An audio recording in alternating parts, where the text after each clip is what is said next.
Hey guys, you're gonna see me in the little corner or something. I always forget which corner it is that Zoom throws it into versus my other programs. But I've looked at the feedback given so far for reflection for this week for the exam. So I thought I would go over some of the answers to those questions because I think there are some that are probably gonna pop up for other people. And I'd get this out before the weekend so you had time to look at it in your own time. If I get more questions tonight and over the weekend, then I will maybe film another one to send out on Monday with some more last minute Q&As for you. So first period, you're gonna have a chance to see me on Monday, whereas sixth period, you're not gonna have a chance to see me until after the exam. So I wanna make sure I do as much as I can to make this accessible for you and somewhat equitable. So let's just get into it. I'm gonna try to speak as fast as I possibly can, but also as clear as I can. So this is a cool little picture I got from a teacher online where they broke down the exam and they happen to be taking it at the same time as you guys for how to prepare for the exam and how to really break up your time. And it's totally suggested, it's up to you what you do, but this is something you might want to think of when you go to take the exam and how you break up your time. And I've kind of told you guys similar things. I usually tell you about 5 minutes for the intro and 5 minutes for the conclusion. And then the rest is between writing the body of your paper and also the time it takes you to read the prompt and do any annotation work and brainstorming. So on this one, and by the way, this PowerPoint I'm also going to put in our Canvas page in case you want to look at each slide individually or steal anything from it, whatever. So this gives you those suggested times. Make sure you're prepared the night before. Don't leave it to that morning because what if your alarm doesn't go off? You definitely don't want to be scrambling for supplies as you're also trying to log in and figure all that out. So, and I'll talk more about that later. So you have to sign in 30 minutes early. That is to make sure everything's working properly and that you can get your e-ticket and everything ready to go. That will also keep you from being incredibly stressed out. So it starts at 11. You can begin annotating and brainstorming. I'll get to the idea of printing here in a minute. But really spending 10 minutes with annotating and brainstorming. Do not bypass that prompt. That's one thing I'm going to reiterate today in this presentation is that prompt is so important, gives you so much information that if you just bypass that and go straight to the excerpt, you're going to be frustrating yourself. So spend some time a little bit with the prompt and then jump into the actual passage that you get. And then within about when you're 10 minutes in, then you should really start your introduction. I've been telling you guys to do developed introductions, but really for this essay, you can, if you have a quality, strong thesis, just start off with your thesis. So if you are really worried about time, then do that. I'm just always teaching you to that like upper echelon, which is like the top scores, you know, but there are some people that get really high scores that don't have these long developed hooks and attention getters. But I'm always pushing that just in case you're somebody that is a faster writer that can develop those ideas a bit more just to elevate your writing. So please don't freak out about hooks and attention getters. Just go to the point of your essay. Just go to the thesis. This is one of those essays where you can actually do that and it's not going to kill your score at all. And if you look at Tim's video at the end of this, I talk about it. I'm going to talk about it. I haven't gone back and forth in time. But he's a scorer and he even talks about how he actually prefers kids to go straight to the thesis, which to me was a little bit surprising. I thought they'd want a little bit of a lead in. But I'm gonna go with what he says. I mean, but it's still good practice if you feel better easing into the topic, kind of talking about the author and the audience at first to get you into that thesis, then do that. But if you're doing these like far-reaching hooks and attention getters, maybe scale that back a bit if you're finding you're spending too much time on it, especially. Okay, so there's your timeline. You can look at it and see kind of what they estimate. You know, you're going to copy and paste or upload and submit. Remember, if you're handwriting, you also have to have time to take pictures and upload those. I think handwriting and taking pictures is going to be the most stressful. I've heard nightmares about uploading the pictures and it not working. So I would highly suggest you get your computer working for this, okay? If your computer starts to have glitches or something, I guess then go with handwriting it. But I would definitely suggest that just because I've heard all the issues with the photographs. Okay, so one thing that came up was like, oh my gosh, what can I do to relieve the stress? I I'm the type of person, I get stressed out about these things, especially when it's timed. The first thing I'd say is each person's different. We are all different individuals. And so what calms us down is just as different as what makes us get anxious and get stressed out. Some of us perform well under pressure and some of us don't. Some of us have certain methods that work, like meditation, can calm a person. But other people, it doesn't work as well because maybe they haven't really done it before. So that's my thing in big, bold at the bottom. Do not do something totally new, assuming it's going to totally take away your stress. You know yourself, you know what makes you more calm. But if it's something new, maybe try it out before the exam and use some common sense and see, does this actually help me out? Or is it just adding more problems and more things for me to think about? The biggest thing I would suggest is preparation. Having all the supplies out, having them lined up nicely, having them a spot for my exam, prepared and there. Having more paper than I think I'll need, having more pens and pencils than I'll think I'll need, but having it organized nicely so I'm not scrambling. Because it's usually those unexpected things that cause that anxiety to go up even more. So there's some relieving stress that you can do ahead of time to make sure, you do your best. Also sleep. I know some of you are on crazy sleep schedules. I would suggest you try your best over the weekend, especially beginning of the week, to try to get to a somewhat more normal sleep schedule, so that you're waking up long before the test, not rolling out of bed at 10 o'clock and hurrying up to log in, because you're supposed to be logging in about 10:30.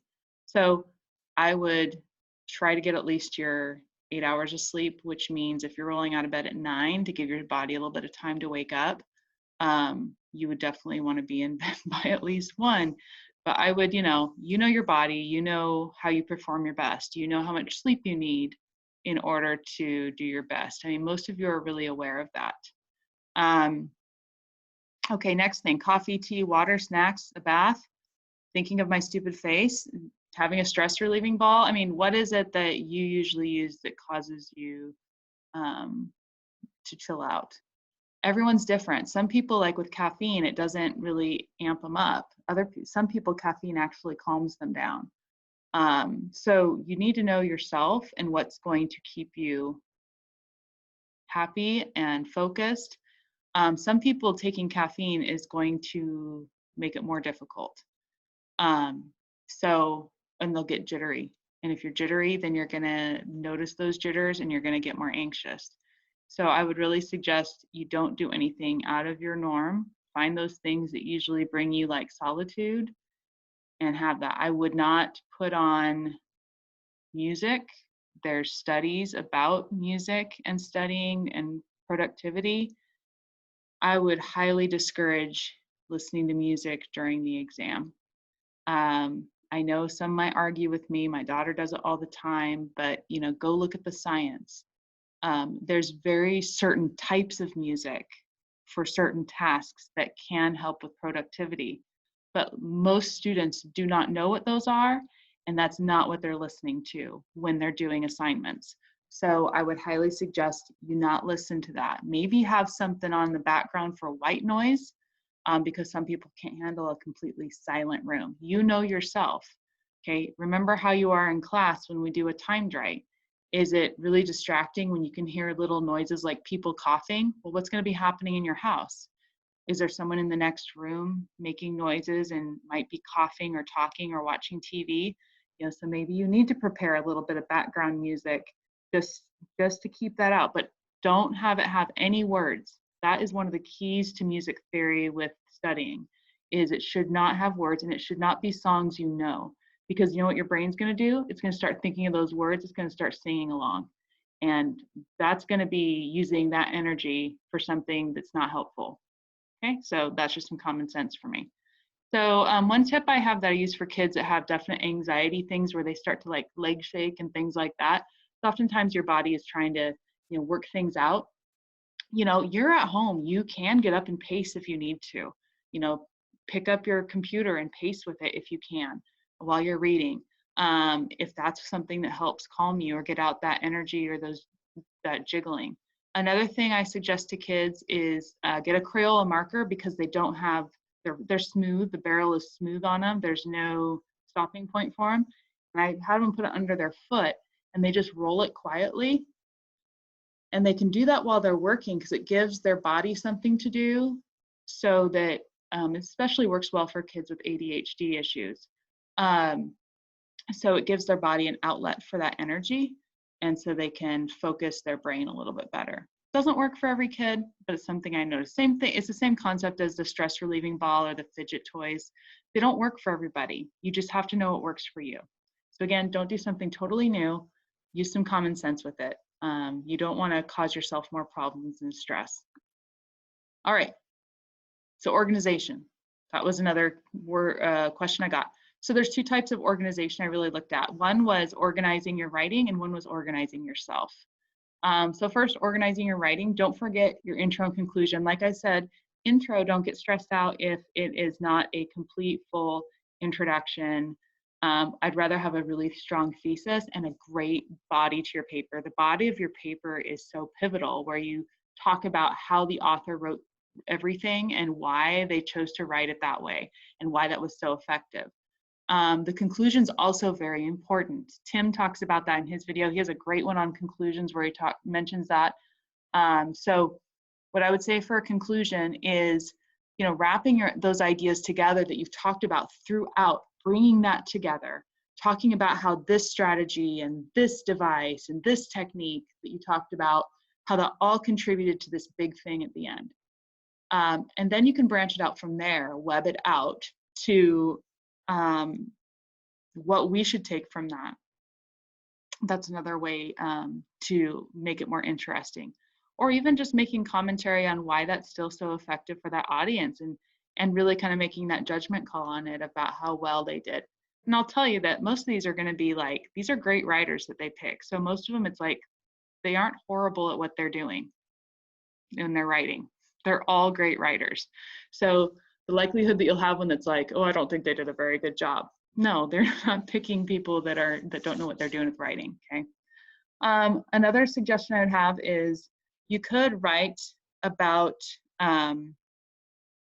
the techniques in the order of ideas. So you could have like a paragraph about how this idea is developed because it uses this and this device. And then he talks about this idea in the excerpt and uses these devices. So that's one way you can do it. You can also do it like a lot of you do it, each paragraph is a device or strategy. But one thing that you should do is don't talk about them completely in isolation. Oftentimes a technique that an author uses or a device they use is used throughout, and they come back to it. So if they used repetition in the beginning, they often use repetition elsewhere, but it's a different type of repetition. So why not talk about both and talk about how they weave in all this repetition throughout their writing, okay? So don't be afraid of that. I mean, there's just so much variety in writing that I can only give you so many like options of what we do, because it's an art form. And so how I choose to formulate that's what a rhetorical analysis is doing, is looking at how I do that, okay? So that's what I'd suggest for organizing your paper. I think we've done a lot of that writing, and so I'm confident you guys can handle how to do the basics. I'll get to my big tips at the end, which are things I'm still noticing in people's writing that I want to reiterate, okay? The other side of this is how to organize yourself, again, to alleviate some of that stress.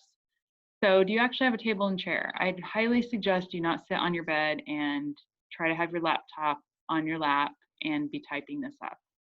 I know everybody's home situation is different. Some people may not have a quiet room to go to all the time. Do the best with what you have. But I'm saying, if you have access to a quiet room with a table and chair, take advantage of that. Let your family know you need it. Here's the block of time that I need it. It's about an hour, just over an hour.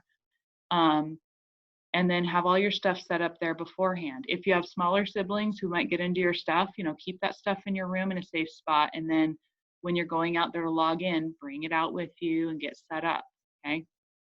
Have plenty of scratch paper for brainstorming. You never know if you're going to need it.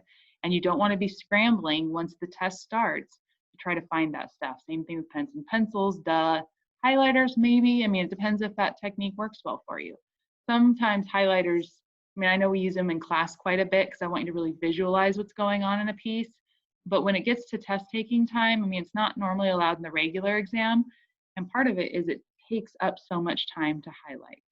So my purpose in using highlighters with you guys is for you to notice trends in what you're reading so that you start to do this stuff naturally and noticing how authors use certain techniques throughout the work, or notice a tone throughout the piece, okay? So don't think I'm crazy. You're like, Mrs. Thomas, you told us to use highlighters. Okay, for a certain purpose, okay, is when we use them. And then lastly, you have about 10 minutes to read and annotate the passage. Use that time. Don't forget that prompt. Make sure you're organized for that. The question is, how are you going to annotate it though? We'll get to that in a minute. So first of all, they suggest you format your Word documents. Another question that came up was, what's the format for it? All I could find from College Board was you need to have your AP ID and your initials at the top. That's for if you're doing it electronically. That's what I was being asked about. Handwritten, you have to have stuff on every single page. On the electronic, I didn't see anything that said that this had to be on every single page. So it just said at the top of the page. And I think that's because it's uploaded in one document. So maybe they're not worried about it being on every single page. If you want to go put it on every single page, go for it. I just don't know if it's going to show up if it's in the header. Okay. I know you're uploading it, but you never know with technology and how, I don't know how they're going to process these. I don't know if they're just going to print them off. I don't know if they're going to copy and paste them into some generator. I have no idea. So that's why I'd suggest putting it in the body of the Word document. There's no other specifics they've really given about font and format of the page. I would just go with the standard 1-inch margins, Times New Roman 12-point font. People that are handwriting are single spacing, and that's what we've always done in class for our timed writes. So I would just single space it for this because it's an online submission. We usually do double spacing for the purposes of leaving room for your instructors and your peer reviews and editing marks. That's why we do that, okay? It just allows that space for comments on your paper. So with technology, we still do that because it leaves room in the online environment for me to leave electronic comments a little bit easier. Okay, I can put other things in there and manipulate the text. So on this though, they're not really doing that. It's just someone reading it. And a handwritten one is usually single space. So I would assume that keeping it single space would be acceptable. If I hear anything different between now and then, I will let you know, but I haven't seen anything else in the official document to indicate a format. All right, next question was about printing off the prompt, which I mentioned earlier. Here's what I found out from the ones who took the AP Lit exam, is that there is not a clear printing button, okay? You need to hit Control P at the same time. That's your print function command, your shortcut key for that. That's what they found that worked. But you'd have to make sure your printer's set up beforehand. And you better make sure your printer has ink and paper the night before. I mean, these are all things that if you're going to print it, there's even more work you need to do to get prepared. I mean, just that's common sense. Also, is your printer in the same room or right next to you? How fast is your printer? How long would it take it to print 2 pages? I don't know how long the prompts are going to be, but let's just say 2 pages because most of our prompts are 1 or 2. Okay. Is this worth your time? Maybe you think it is. You're like, I really like being able to underline things, circle things. It works for me. That's what I do. Good. Then try to print it. Maybe while it's printing, you could read the prompt itself and get those notes written down about, who's the author, who's the audience, what is the topic. You could do those steps while you're waiting for it to print and just do that on a separate sheet of paper so you're not wasting that time. So just keep that in mind because you don't want any more anxiety or anything to throw you off your game. So what if your printer jams while it's printing? Is that going to freak you out so much that you're going to be so distracted and you cannot move on until you've cleared that paper jam? Or are you the type of person that will be like, whatever, okay, let's do this. You know yourself, so make sure you do something, you plan ahead, knowing how you work under pressure, okay? So I would say have a backup method. because then if your printer has issues or it's not printing for some reason, you're not feeling stressed out like, okay, now what do I do? So I have a chart for you guys I've put in Canvas. I'm going to show you those links at the end of this video. I have one the teacher created, which is really for taking notes about what you're reading. So it actually has it so you take notes on every single paragraph of the passage. It's not notes for your paragraphs, it's notes about the paragraphing in the excerpt passage for the prompt, okay? And that's one thing I just want to clarify about that chart. So, all right, printing. Just use some common sense with that. All right, another good question I had was, should I do 2 strategies or devices and have like a lot of examples, or should I do 3 that maybe only have a couple examples? Which one is a better route to go? Well, the first thing is, what do you have time for? I would rather have great ideas that are well developed than just a lot of ideas. You know what I mean? Like, I don't want more quantity of garbage. I'd rather have less and have quality. Do I want to eat this? Just think about it with food that way. I guess if you have no taste, but me personally, I'd rather have a meal that tastes really good. And maybe it's a slightly smaller portion, but it's like the flavors are magnificent, than something that gives me a huge quantity, but the quality isn't as good. Okay. So I think of, eating a nice steak dinner at a steakhouse versus getting one at Applebee's. It's not garbage, and you maybe get a bit more for a better price, but it's just not as good as that one at that local steakhouse that's been well prepared. Okay. Same thing. Really, if you have at least 2 strong strategies or devices that are used that you can talk about, and you have numerous examples to support that, and you're good at explaining those examples, you should be good to go. So don't get stuck in that number 3. We often push you to that of having 3 things because most students honestly are not that good at developing numerous examples of the same thing. So we're like, okay, well then get more ideas, get more things that you're going to say about it, and then we won't notice the weakness with your examples. But let's say I have like 6 examples of repetition. Look how many that is, especially if they're different types of repetition. I could probably do a whole paper about the different types of repetition that an author used. Okay. Now, most likely I want a little bit of a variety, which is why we usually say to go for 2, but repetition, remember, is that big umbrella, and there can be all these different types. Like technically parallel structure is a type of repetition. It's a repetition of structure. We have an aphora, which is a repetition of beginning phrases. We have alliteration, which is technically a repetition of sound. So when I say repetition, that's one of my favorites just because there's so many different types of repetition available, okay? So I could do a whole paper just about repetition, but just make sure I have different types and that under each of those types, I have numerous examples from throughout the piece, okay? Now, some examples are isolated to one area because maybe they repeated a certain idea just in this part and they never did it the same way later on. Cool. But did they also do a different type of repetition later on? That's something worth noting, okay? So I would say use more in a variety of evidence. Make sure you're paraphrasing things. You really only quote when things, the way that the author said it is what's important. So definitely with diction, you should be quoting single words. I will say it 5 million more times, single words. You have to point out how that particular word is so effective compared to others. And call that out, say why it is, okay? If you're using repetition, oh, they repeated the phrase blah, blah, blah at the beginning of each paragraph when they were talking about blah, blah, blah. This was effective because of this, okay? Look at where there's shifts, where things change from one thing to another. That can give you ideas of how you may have one device, but different ways that it's being used. Remember when we talked about diction and word choice, we talked about positive and negative connotation? That's a great example of this, where an author can actually use maybe positively charged diction and then critical diction to talk about an issue, and they're applying the positive for one part of the issue and all this negative stuff for another part of it.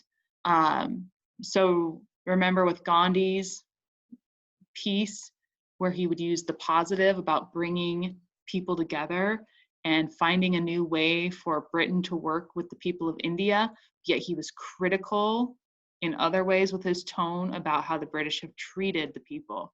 Okay, so there were two different things going on with diction, and I could note that, and that's a great juxtaposition to have. Okay. All right, I told you I'd talk fast, but I'm not really talking that fast, I just realized. Okay, sophistication point, a lot of people are asking about. They're like, okay, I get the point. I need examples, I gotta talk about devices, and I've gotta talk about strategies.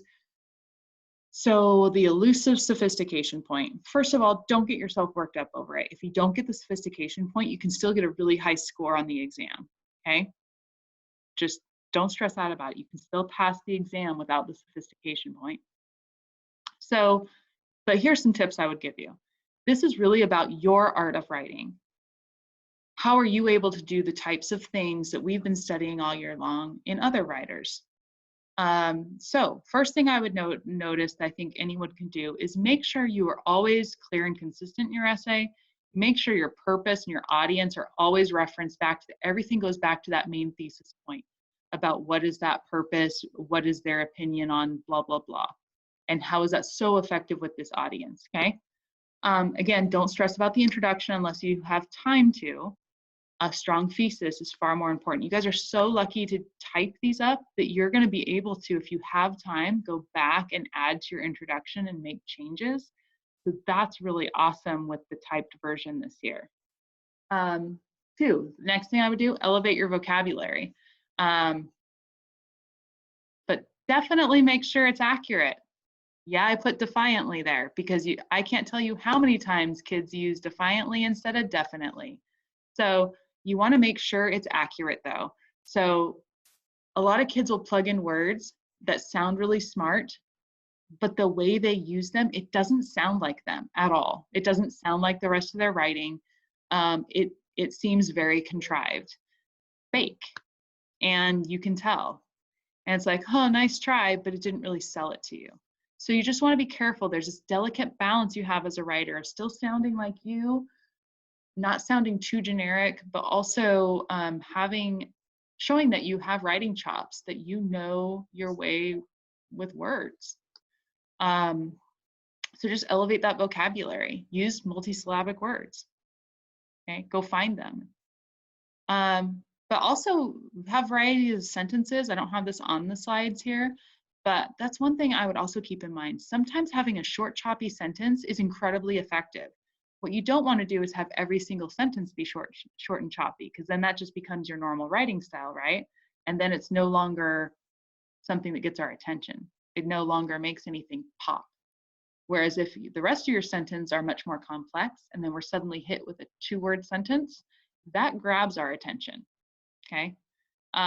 So just keep that in mind as you're writing. I know that's we're right before the exam, so you don't have time to work on like writing all different kinds of sentences. But some of you are. So I would suggest you try sentence varieties, different beginnings to your sentences, all that stuff. All right, the third thing for sophistication, think of a few techniques that we've studied, the devices that you know how to use well, and use them in your writing. Just sprinkle them in. That's a little bit harder to do. It's kind of that finesse with writing that you just understand how to be clever or witty or use turnings of phrase, or like I said on here, use figurative language. Maybe you're going to use cause and effect or compare and contrast in part of your essay and what you're saying. So it's all those things that these writers do in what we've read all year that you should use in your own writing. And this is a very long video, I'm sorry. My biggest piece of advice, don't forget SpaceCat. If you need the worksheets for SpaceCat, they are in Canvas, the old ones that we had that we've used. The biggest worry I have there is some of you in filling out SpaceCat are way too generic, way too generic. Now, not usually in the space part, you guys are pretty good there. Cat, you guys are pretty generic. So the big thing I would focus on is asking myself, who wrote this piece and looking at not just the name. What do I know about them based off what the prompt has told me? So this is, you're going to find this in the prompt, okay? Prompt. To whom are they writing? Audience. There should be clues to that in the prompt. Now, sometimes it's a general audience, because remember, like the Mississippi flood piece we read, it didn't really name an audience because it's a book for history buffs and stuff, right? Okay, for what occasion? Does it give you an occasion? Does it give you that exigence? What about the overall context of what's going on? What do you know about this time period? If you don't know much about the time period, then it's probably something you need to back off from and focus more on the stuff you do know, okay? What are they hoping to achieve? Again, that's their purpose. You know, what are they getting at? What are they trying to get us to take action? Are they trying to get us to change our mind? And by our, I'm talking about their intended audience, okay? What was going on at the time, that's that context, right? What writing choices did they make to reach this purpose and audience? Again, that's the choices that is so pivotal to a rhetorical analysis. It's the heart of it. So but you have to know that purpose and audience first. If you go into reading an excerpt and you don't really know who the audience is and you don't know the purpose of the writer yet, or even have a clue of what they're writing about, that's a problem. Look back at the prompt. Tim has a great suggestion for this, where he suggests you ask a question of yourself, and then that question guides you in your reading for what you're going to answer by reading the piece, okay? And so I suggest you look at his video. You can even fast forward to it to find that piece. Why is it particularly effective with this audience? Make sure you're explaining that. Don't assume I'm going to figure that out. That's your job to tell me. I shouldn't have to look back at the essay or the speech or whatever I'm given to read, okay? You should explain it well enough that I can understand it without having to look at anything. What attitude do they have toward the subject, the actual topic itself? So when Banneker is writing about slavery, what's his attitude toward that? Versus the next question, what's his attitude toward their audience? Notice how there was a difference for Banneker. You know, his hatred and condemnation of slavery on the one hand, but his respect for his audience, okay, for Jefferson. So that's why I put these questions this way. These are similar to the other questions I gave you with Space Cat, but I thought it'd be a good review for you to remember these. And this is really what you should brainstorm before you start reading the piece. The choices you obviously won't have until you read it. Notice what I left off. I left off the rhetorical appeals. The reason I did that, it's kind of implied here with why is it particularly effective? The problem I'm having is a lot of you guys using ethos, pathos, and logos in your papers. Please don't use those terms in your essays at all. That's the biggest tip I would give you guys right now. You need to know what those are, because those are our academic terms, okay? We talk about ethos, pathos, and logos, but that is not what authors use, okay? They don't use it. And I've said this like 5 million times before now in other videos. So please just describe what they're doing.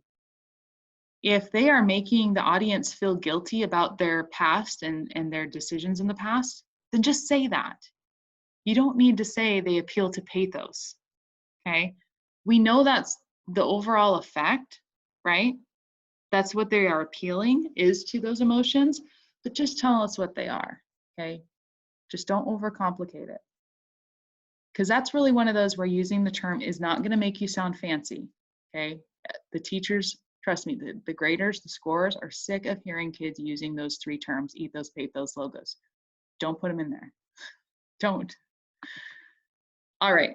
Next, I promised you what it looks like in Canvas. So I've added some things in Canvas. I already sent you guys the cheat sheets, but they're also in here if you need them again. One of those comes from Tim, his overall advice on rhetorical analysis, and it has examples. It's a bit wordy and it's a bit clunky that way. But if you really want something to kind of read and study and maybe highlight and take notes on, it's a really good one for that. And it matches up with some of his videos.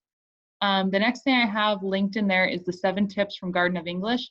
If you click on that, it actually has the video embedded from Tim.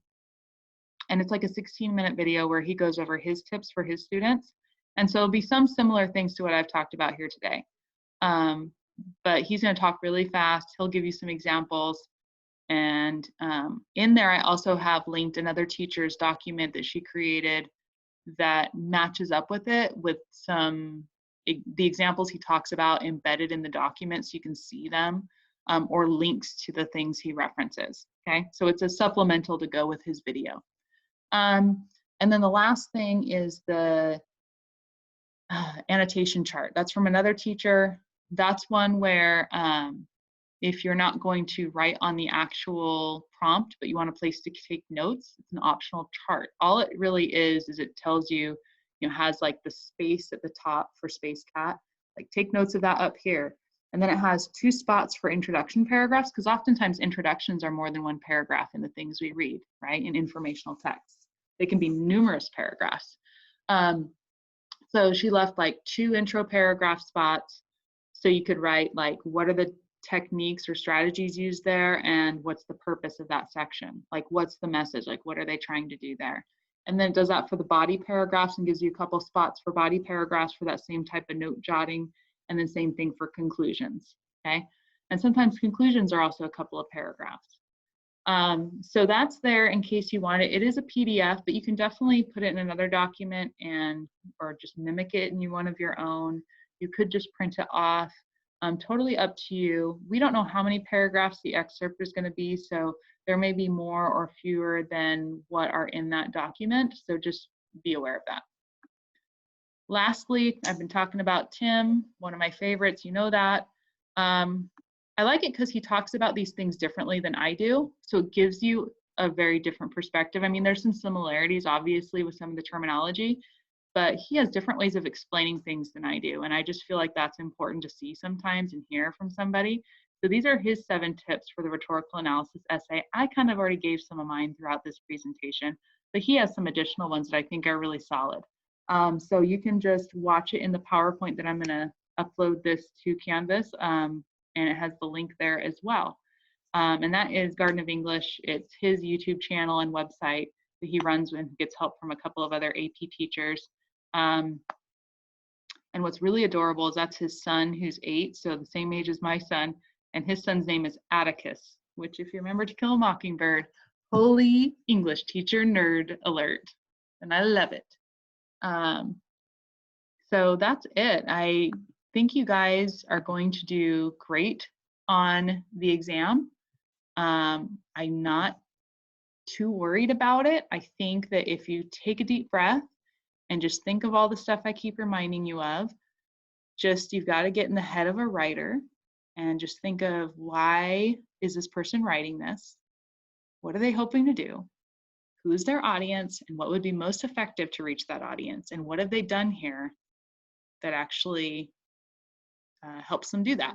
Whether it's getting a message across, changing someone's mind, or just even letting them know exactly how they feel about it. So if you have questions, make sure you email me. Last day, I'm really taking example essays, not example essays, ones you have written, practice essays, I should say. I really want those in my inbox before Monday, because I have to run meetings Monday morning for first period and second period. And then the afternoon, I have a little bit of time to work on looking at those, but they do take me a while to give some quality feedback. And then really, I don't want to be butting up too close to the exam with giving that feedback, because it's going to stress me out too.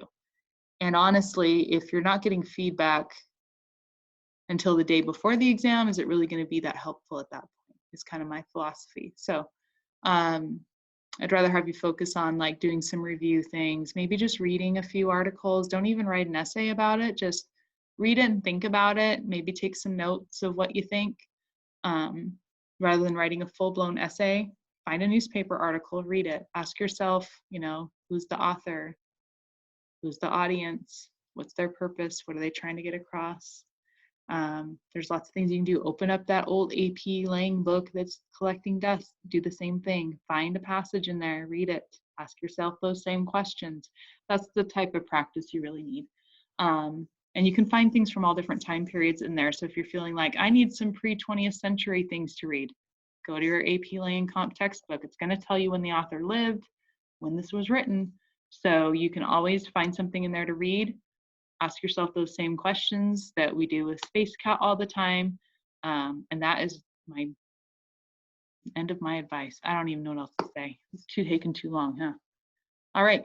Can't wait to see what you guys can do. I believe in you. You'll do great. May the force be with you.